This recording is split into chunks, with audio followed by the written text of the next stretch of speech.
जी हाँ, नमस्कार साथियों, स्वागत है आप सभी का आपके अपने YouTube प्लेटफॉर्म पर।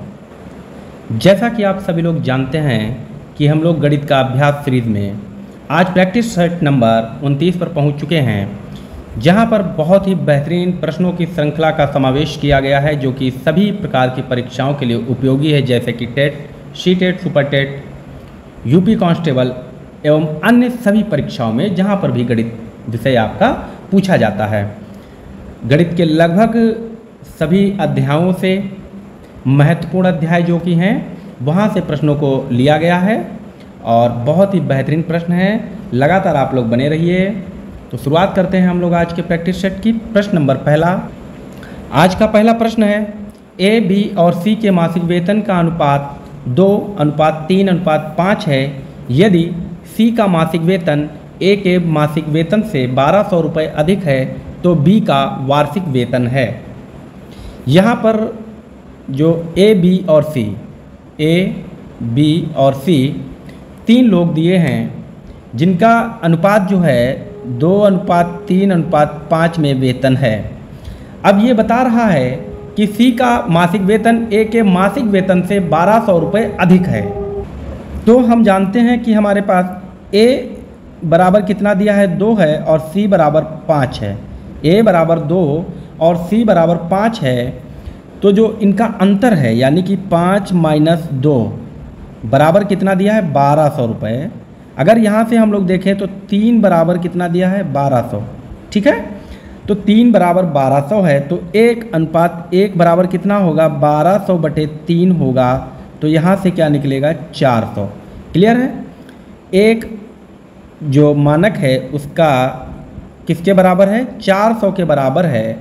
तो b का मानक कितना है, b का अनुपात कितना है, तो आप सभी लोग जानते हैं b का अनुपात 3 है, तो कितना होगा, गुणे 3 कर देंगे तो यहाँ से बनेगा 1200 रुपये। ये उसका हो गया, मंथली हो गया। ठीक है, मासिक वेतन। और b का जो पूछा गया है वो वार्षिक वेतन अगर पूछा गया है तो हम इसमें क्या करेंगे, गुणा 12 कर देंगे।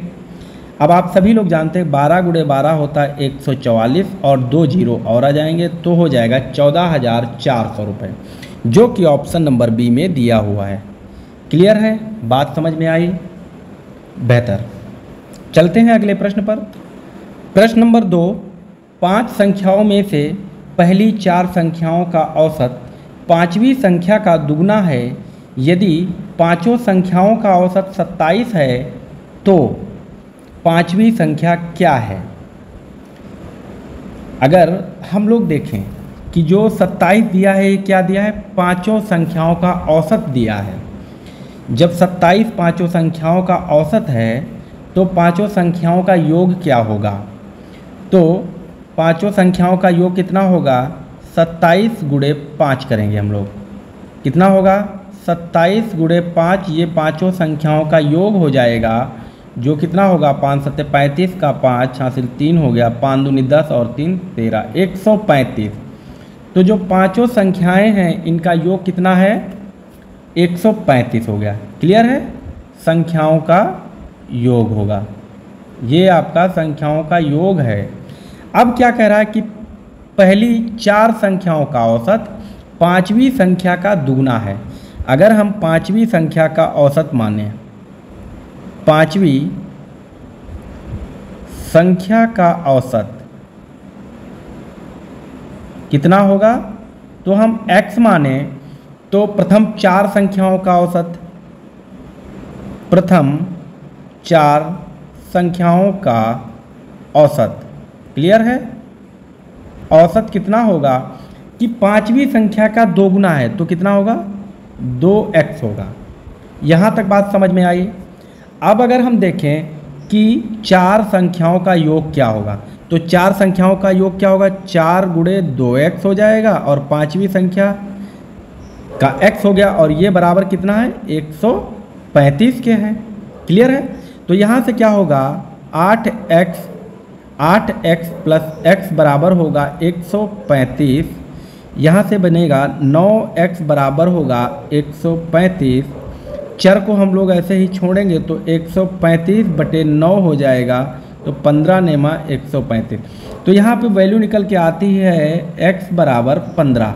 और यही हम लोग माना था कि पांचवी संख्या जो है वो हमने x मानी थी, जिसका मान निकला है 15।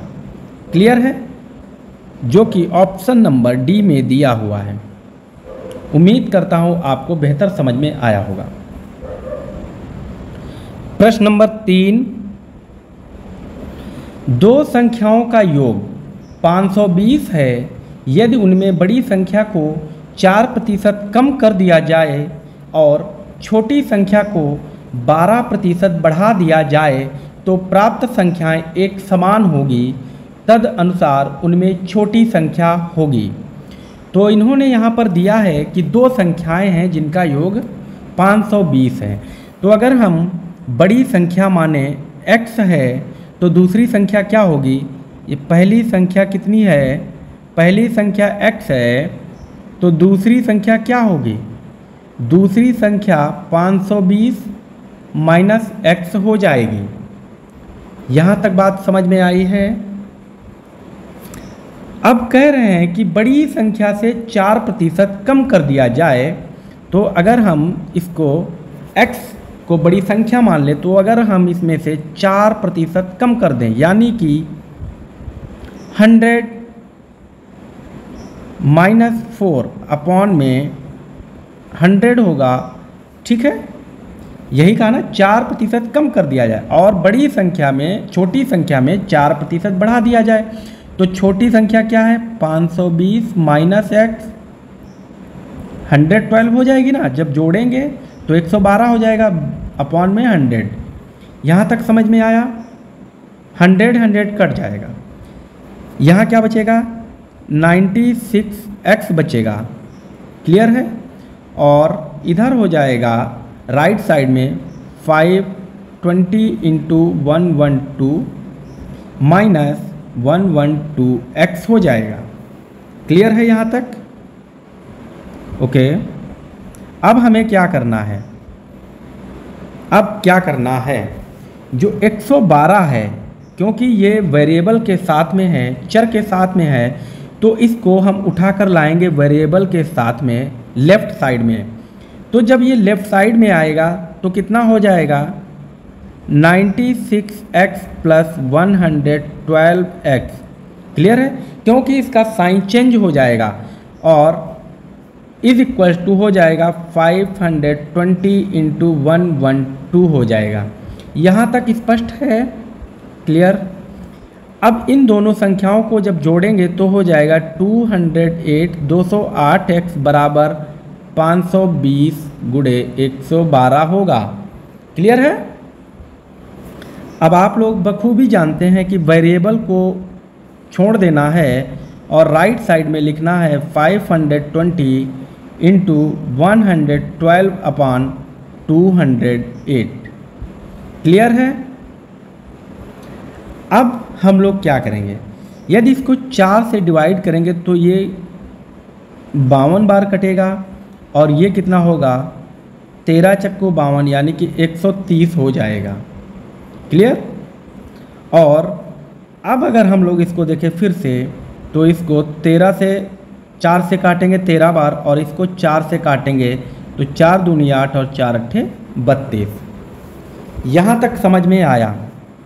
अब क्या करना है? 13 से 130 को काट देंगे तो कितना यहाँ पर बचेगा? 13 से 130 को जब काट देंगे तो बचेगा 10। क्लियर है? क्लियर? अब कितना बच रहा है? तो x बराबर क्या हो जाएगा? 10 गुणे 28। तो x की वैल्यू निकल कर आएगी 280। यहाँ तक स्पष्ट है? तो x की वैल्यू 280 निकल कर आ गई है, जो कि हमने क्या माना था? x कौन सी वैल्यू मानी थी? x को हम लोगों ने माना है बड़ी वैल्यू, बड़ी संख्या। तो छोटी संख्या क्या होगी? 520 माइनस x। तो 520 माइनस x की वैल्यू 280, यहाँ से निकल कर आएगा 240। तो अब आप देख पा रहे होंगे स्पष्ट कि 280 बड़ी संख्या है, छोटी संख्या 240 है। हमसे क्या पूछा गया? छोटी संख्या होगी, तो छोटी संख्या 240 होगी, जो कि ऑप्शन नंबर सी में दिया हुआ है। क्लियर है? प्रश्न नंबर 4, एक वस्तु 3100 रुपये में बेचने पर सोनू 24% लाभ कमाता है, तो वस्तु की लागत कीमत क्या है? तो मान लेते हैं कि वस्तु की लागत कीमत कितनी होगी? 100 रुपये, यानी कि 100% होगा जो भी है। ठीक है, तो 100% है। इस पर ही इसने क्या किया? 24% का लाभ ले लिया, तो कुल कितना हो गया? 124% हो गया। क्लियर है ना? और 124% बराबर कितना दिया है? 3100 रुपये दिया है। ठीक है, यदि 124% बराबर 3100 रुपये है, हमको क्या निकालना है? 100% निकालना है। तो 100% कैसे निकालेंगे? तो 3100 क्या करना है? 3100 लिखेंगे, इंटू 100 करेंगे, यही परसेंट निकालना है। और ये कितने के बराबर था? तो 124% के बराबर था। यहाँ तक क्लियर है आप सभी लोगों को? अब आप देख पा रहे होंगे कि अगर हम इसको 3100 को क्या लिख दें? 31 गुणे 100 गुणे 100 लिख दें, कोई दिक्कत? भाई 3100 है, गुणे 100 करेंगे तो 3100 हो जाएगा। तो 31 गुणे 100 अपॉन में 124। क्लियर है? अब देखिए 31 से जब 124 को काटेंगे तो कितनी बार जाएगा? 4 बार कटेगा। क्लियर है? और 4 से अगर हम 100 को काट दें तो 25 बार कटेगा। तो कितना हो गया? 25 गुणे 100 हो जाता है, जो कि आंसर बनता है 2500 रुपये। क्लियर है? आंसर बनता है 2500 रुपये। ऑप्शन नंबर डी बिल्कुल सही है। आप लोग बेहतर समझ रहे होंगे। प्रश्न नंबर 5, एक दुकानदार वस्तु के अंकित मूल्य पर 10% छूट देने के बाद भी 20% लाभ कमाता है। यदि वस्तु का अंकित मूल्य 500 रुपये है, तो वस्तु का क्रय मूल्य क्या है? यहाँ पर प्रश्न में दो चीज़ें समझ में आने वाली हैं। दो चीज़ें समझने की आवश्यकता है कि 10% छूट देने के बाद भी 20% का लाभ कमा रहा है, और जो 10% की छूट दे रहा है वो कितने पर दे रहा है? 500 रुपये पर। यदि कोई भी वस्तु कितना होती है? 100% होती है। इस पर कितने की छूट दे रहा है? 10% की छूट दे रहा है। तो कितने में बेच रहा है? 90% में बेच रहा है। ठीक है, 90% में बेच रहा है। यहाँ तक बात समझ में आई? तो ये 90% कितने पर? 500 का 90%। यहाँ तक समझ में आया? 500 का 90% पर बेच रहा है, और उसके बावजूद कितना लाभ कमा रहा है? 120%। तो ये जो है 500 का 90% कितने के बराबर है? 120% के बराबर है। क्लियर है? तो हमें क्या करना है? 100 से 100 कट जाएगा, और यहाँ से क्या करना है? इसको पहले यहाँ काट दो, तो ये कितना हो गया? 9 × 5 = 45, 450। और ये 450 कितने के बराबर है? 120% के बराबर है। क्लियर है? 120% के बराबर है। अब हमें क्या करना है कि इसका 100% निकालना है। तो क्या करोगे? इंटू 100 अपॉन में 120 करोगे। क्लियर है? अब आप देख सकते हैं कि 2 से 0 0 काटेंगे, 2 छंगा, ठीक है, और 2 पच्चे 10 हो गया। अब अगर हम 45 को काटना चाहें 450 को, तो 6 7 42 और 6 पंचे 30। यहाँ तक समझ में आया? 75 बार कटेगा 6 से जब 450 काटोगे। जब हम 6 से 450 को काटेंगे तो 75 बार कटेगा, और हमें क्या निकल कर आएगा? 75 गुणे 5 हमें मिलेगा। इसको जब हम करेंगे 5 25 करेंगे, 2 कैरी आएगा, 5 7 35 और 2 37। तो आंसर हमें जो मिल रहा है वो 375 है। क्लियर है? तो वस्तु का क्रय मूल्य कितना है? 375 रुपये है। क्लियर? उम्मीद करता हूँ आप सभी लोगों को बेहतर समझ में आ रहा होगा। यदि कहीं पर भी आपको समस्या लग रही है, समझने में डाउट हो रहा है, तो आप हमें कमेंट करें। क्लियर? और यदि आपको मल्टीप्लाई डिवीज़न करने में, बेसिक चीज़ में दिक्कत हो रही है तो भी आप कमेंट करें तो इसका वीडियो अलग से बना देंगे। प्रश्न नंबर 6, अगला प्रश्न है, ए और बी मिलकर एक काम को 12 दिनों में पूरा कर लेते हैं जबकि बी अकेला उसे 30 दिनों में पूरा कर सकता है, तो ए अकेला उस काम को कितने दिनों में पूरा करेगा। तो हम लोग क्या देख रहे हैं कि ए और बी, जब ए प्लस बी दोनों मिलकर काम करते हैं तो कितने दिनों में करते हैं, 12 दिनों में। बी अकेला उसे कितने दिनों में करता है, 30 दिनों में। यदि हम इस वाले काम से बी का काम निकाल लें तो कितना बचेगा, तो ए का काम बच जाएगा।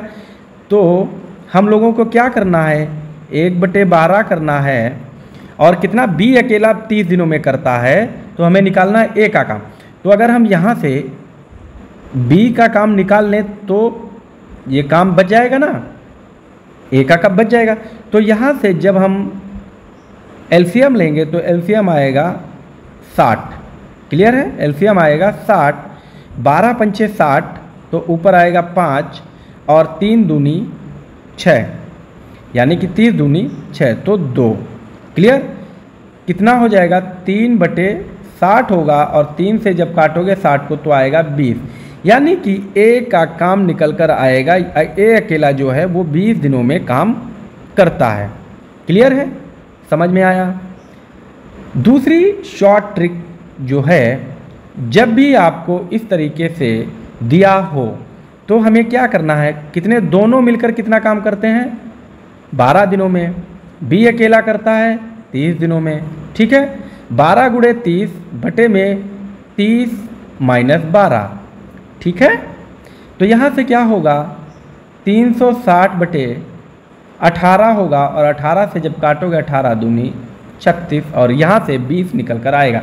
ये आपकी ट्रिक है, दोनों का काम गुणे अकेला काम, बटे में क्या करना है, बड़ी वाली संख्या से छोटी संख्या को घटा देना है और काटना है, क्लियर है, ये शॉर्ट ट्रिक है। प्रश्न नंबर 7, यदि किसी टैंक के 1/3 भरे होने पर उसमें एक 80 लीटर पानी आता है तो उसके आधे भरे होने पर कितना पानी होगा। कितना, 1/3 बराबर कितना लीटर, 80 लीटर, क्लियर है। तो आधा भरने पर कितना होगा, तो आधा भरने पर इतना होगा, बटे 2 कर देंगे, ठीक है ना। अब यहाँ से क्या करना है, मल्टीप्लाई करेंगे यहाँ तो 3 हो जाएगा, ठीक है ना। यहाँ से मल्टीप्लाई होगा 3 और काटेंगे तो 40 × 3 बचेगा, यानी कि 120 लीटर पानी आएगा। आधा भरे होने पर 120 लीटर पानी आएगा, क्लियर हुआ। देखिए क्या किया है, 1/3 बराबर कितना दिया है, 80, तो कितना, कुल कितना हो गया भाई, 3 यहाँ जाएगा गुणे में, तो 80 × 3 कितना होगा, 240 लीटर, यानी कि जब पूरा टैंक भरा होगा तो 240 लीटर आएगा, ठीक है। अब क्या करें, आधा भरना है तो इसका आधा कर दो, यहाँ से 120 लीटर निकल कर आएगा, क्लियर।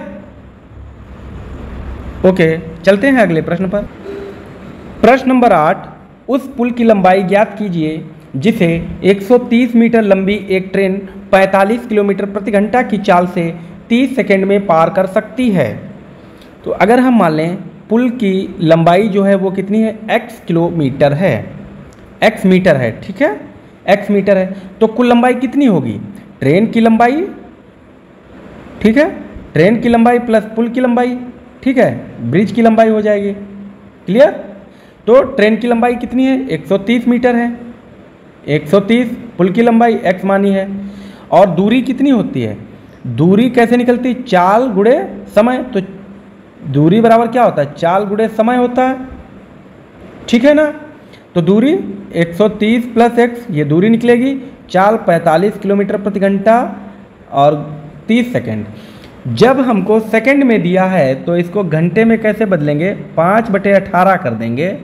तो यहाँ से कैसे होगा, 3 से काटोगे तो 6 × 18 और 15 कटेगा, 6 से काट दो 30 को 15 हो जाएगा, ठीक है, 5 हो जाएगा, क्लियर है? 6 से 30 को काटोगे तो आएगा 5। तो कितना बचेगा? 130 प्लस x बराबर 15 अपने 75, 75 गुणे 5, 15 अपने 75, 75 गुणे 5 कितना होगा? 375 हो जाएगा।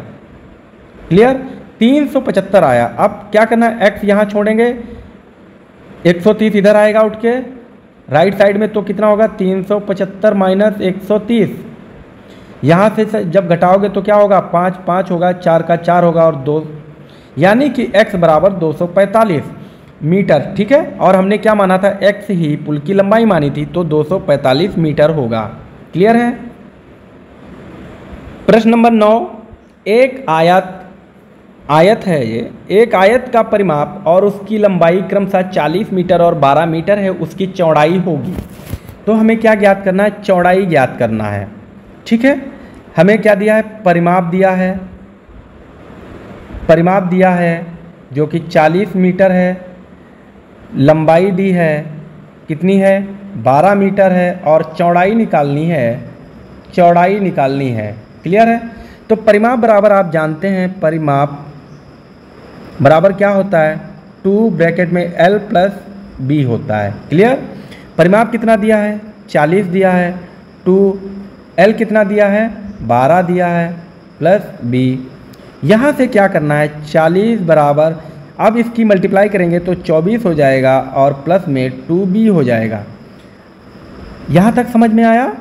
अब क्या करना है? देखिए यहाँ वेरिएबल के साथ है, ये नॉन वेरिएबल, तो नॉन वेरिएबल को इधर लाएंगे, माइनस में होगा, तो 40 माइनस 24 होगा और बराबर में 2B होगा। तो 40 से जब 24 घटाएंगे आएगा 16 बराबर 2B। इसको हम क्या करेंगे? 16 और वेरिएबल के साथ वाली वैल्यू आती है अपॉन में, यानी कि 16/2 बराबर B होगा, यहाँ से निकलेगा 8। तो यही B जो है कितनी निकली? 8 निकला है, और ये हमारी चौड़ाई हो गई, जो कि ऑप्शन नंबर B में दिया है 8 मीटर। क्लियर है? चलते हैं अगले प्रश्न पर, जो कि आज का अंतिम प्रश्न है। आरेखित भाग का क्षेत्रफल ज्ञात करो। हमको ये एक वृत्त दिया है जिसमें ये आरेखित भाग जो दिया है, ये जो कलर्ड जो भाग है, इसका हमें क्या निकालना है? क्षेत्रफल निकालना है। तो हम सभी लोग जानते हैं कि वृत्त जो होता है उसका जो एंगल होता है वो कितना होता है? वृत्त जो है वो कितने डिग्री के बराबर होता है? 360 डिग्री के बराबर होता है। क्लियर है? क्लियर? ओके। अब क्षेत्रफल क्या होता है? वृत्त का क्षेत्रफल यहाँ से ज्ञात करेंगे। वृत्त का क्षेत्रफल क्या होता है? वृत्त का जो क्षेत्रफल होता है वो πr² होता है। r मतलब रेडियस जो त्रिज्या होती है, r का मतलब होता है रेडियस, यहाँ से यहाँ तक त्रिज्या। अब आप देख पा रहे हैं जो व्यास दिया है वो 14 है, तो त्रिज्या क्या होता है? व्यास बटे त्रिज्या बराबर क्या होता है? व्यास बटे 2 होता है। व्यास हमको दिया है 14, तो 14/2 कितना होगा? 7 होगा। तो यही हमको फॉर्मूले में रखना है। तो क्षेत्रफल बराबर क्या होगा? पाई की वैल्यू 22/7, आर का मतलब 7 गुणे 7, 7 कटेगा तो कितना निकलेगा? 7 गुणे 22 बराबर 154 वर्ग सेंटीमीटर होगा। ये तो संपूर्ण क्षेत्रफल निकलेगा जो ये होगा, लेकिन हमको निकालना है इतना प्रिंटेड। तो ये कितने के बराबर है? 360। तो यहाँ कितना निकालना है? 154 गुणे 360 माइनस 45। क्लियर है? अपॉन में 360। यहाँ तक बात समझ में आई? इसको हम लोग क्या लिख सकते हैं? ऊपर लिखते हैं, इसको हम लोग क्या लिख सकते हैं? 154 गुणे, जब 360 से 45 घटाओगे तो आएगा गुणे 315/360 होगा। क्लियर है? अब अगर हम इसको डिवाइड करें तो ये हो जाएगा 77 और अपॉन में आ जाएगा 180। क्लियर? अब इसको काटना है, तो कैसे इसको काट देंगे? अब हम इसको फिर से 2 से काट दें तो ये आएगा 38.5 और अपॉन में आएगा 90। क्लियर है? यहाँ तक क्लियर हुआ। अब हम इसको काट सकते हैं 315। जब 315 को हम 15 से काटेंगे तो ये 21 बार कटेगा और ये कटेगा 6 बार। इसको फिर से काट सकते हैं, 3 दूनी 6 और 3 सत्ते 21। क्लियर है? और अगर हम देखें तो इसको फिर से काटेंगे तो आएगा 3.5। निष्कर्ष ये निकला कि 38.5 इंटू 3.5 का मल्टीप्लाई करेंगे तो इसका मल्टीप्लाई कर दीजिए आप लोग, तुरंत कीजिए। तो जब हम लोग इसका मल्टीप्लाई करेंगे तो कैसे करेंगे? 5 5 8 40, 2 5 या 15 और 4 19।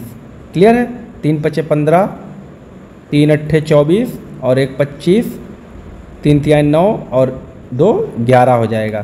तो यहाँ से जब इसको हम जोड़ेंगे तो आएगा, इधर कर देते हैं, 5 का 5, 7 का 7, 4 का 4 और ये हो जाएगा 2 और 1 3 और 1 का 1।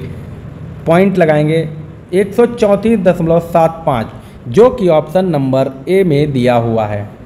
तो आज के अपने महत्वपूर्ण 10 प्रश्न की श्रृंखला है जो समाप्त हो गई है और आशा करता हूं कि आप सभी लोगों को बेहतर सीखने का मौका मिला है और आप लोगों ने बहुत कुछ सीखा होगा। मिलते हैं अगले वीडियो में, तब तक के लिए धन्यवाद देखने के लिए और आप सभी लोग घर में प्रैक्टिस करते रहिए। Bye bye.